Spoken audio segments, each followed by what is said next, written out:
देश में जब कोरोना के मरीजों की संख्या कम थी तब सरकार ने एग्जामों को आगे स्थगित कर दिया था, पोस्टपोन कर दिया था। लेकिन जब देश में प्रतिदिन 60 से 65 हजार पॉजिटिव मरीज मिल रहे हैं, उस स्थिति में क्या एग्जाम कंडक्ट कराना उचित होगा? और यही नहीं, एक कोरोना ही नहीं, बहुत सी अन्य परिस्थितियों से विद्यार्थी इस समय गुजर रहा है। क्या उन सभी परिस्थितियों को ध्यान में रखते हुए आपको एग्जाम पोस्टपोन? नमस्कार दोस्तों, स्वागत है आप सभी का हमारे YouTube चैनल काइनेटिक्स क्लासेस पर। देश में पिछले कुछ दिनों से सोशल मीडिया के हर प्लेटफॉर्म पर एक ट्रेंडिंग चलाया जा रहा है। सरकार से आग्रह किया जा रहा है, निवेदन किया जा रहा है कि हमारे नीट और आईआईटी का जो एग्ज़ाम है उसे पोस्टपोन कर दीजिए। हमारा जो नीट और आईआईटी का जो एग्ज़ाम है उसे आगे पोस्टपोन कर दीजिए। देश के विभिन्न क्षेत्रों से, सभी इलाकों से, सभी प्लेटफॉर्म के माध्यम से, फेसबुक, इंस्टाग्राम, ट्विटर से लेकर के सोशल मीडिया के हर प्लेटफॉर्म पर सरकार से ये आग्रह किया जा रहा है कि कृपया करके हमारा जो नीट और आईआईटी का एग्ज़ाम है इसे पोस्टपोन कर दीजिए।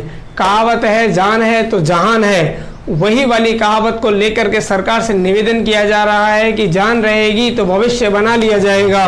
आप अभी नीट और आईआईटी का एग्ज़ाम करा करके हमारी ज़िंदगी को जोखिम में मत डालिए। लेकिन फिर भी इन तमाम तरीके के मुद्दों को लेकर के, तमाम इसमें कमियों के बावजूद भी सरकार पीछे नहीं हट रही है। सरकार एग्ज़ाम कराने की ठान करके बैठी है कि सरकार को एग्ज़ाम कराने हैं। सुप्रीम कोर्ट से भी गुहार लगाई गई थी छात्रों के द्वारा, और सुप्रीम कोर्ट में 4 मिनट 38 सेकंड की सुनवाई के बाद ही ये डिसीजन कर दिया गया कि कोरोना चल रहा है, कोई फर्क नहीं पड़ता, एग्ज़ाम होना चाहिए, एग्ज़ाम ज़िंदगी चलनी चाहिए।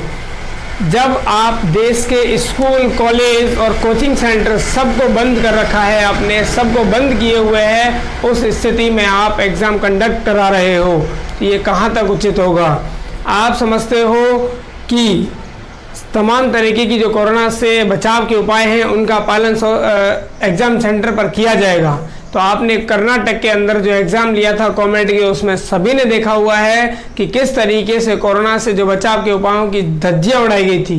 सोशल डिस्टेंसिंग से लेकर के मास्क पहनने तक की तमाम तरह के जो उपाय हैं उनकी धज्जियां उड़ाई गई थी।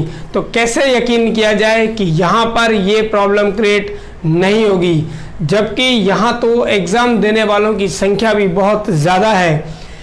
आईआईटी के एग्ज़ाम की अगर हम लोग बात करें तो आईआईटी का एग्ज़ाम 1 सितंबर से लेकर के 6 सितंबर के बीच में होना है, और यहाँ 11 लाख, लगभग 10 से 11 लाख विद्यार्थी एग्ज़ाम देंगे। तो एक बहुत बड़ी जनसंख्या है। वहीं हम बात करें नीट की तो 13 सितंबर को ये एग्ज़ाम कंडक्ट कराएगा, जिस दिन लगभग देश का 17 लाख विद्यार्थी एग्ज़ाम देगा।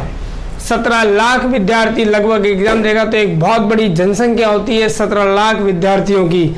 हर सेंटर पर भीड़ बढ़ेगी। एग्ज़ाम से पहले और एग्ज़ाम के बाद की भीड़ का आपको मालूम है कि सेंटर्स पर किस तरीके से पेरेंट्स और स्टूडेंट्स की भीड़ रहती है। तो वहाँ कोरोना किस तरीके से स्प्रेड नहीं होगा, किस तरीके से नहीं फैलेगा, कोई विद्यार्थी दूसरे विद्यार्थी से या पेरेंट्स से किस तरीके से टच नहीं होगा, ये कैसे आप यकीन दिला सकते हो?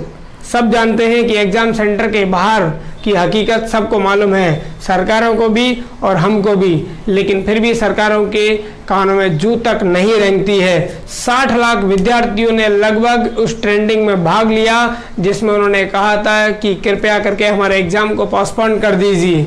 यहाँ तक कि 4000 विद्यार्थियों ने भूख हड़ताल भी की थी, लेकिन फिर भी सरकार को ये सुनाई नहीं दिया। ये कहाँ तक उचित है कि आप एक बहुत बड़े देश के युवा की ज़िंदगी के साथ में खिलवाड़ कर रहे हो? इसमें बहुत तरीके की कमियां थी, उसके बावजूद भी आपने उनकी बच्चों की सुनवाई को ना सुनते हुए कि फैसला दे दिया कि एग्ज़ाम नियमित तिथि पर ही कराया जाएगा। तो मेरी इस वीडियो के माध्यम से सभी विद्यार्थियों से निवेदन है कि सरकार अपना काम कर रही है, तो कृपया करके आप भी अब अपने एग्ज़ाम की तैयारी करने में लग जाइए।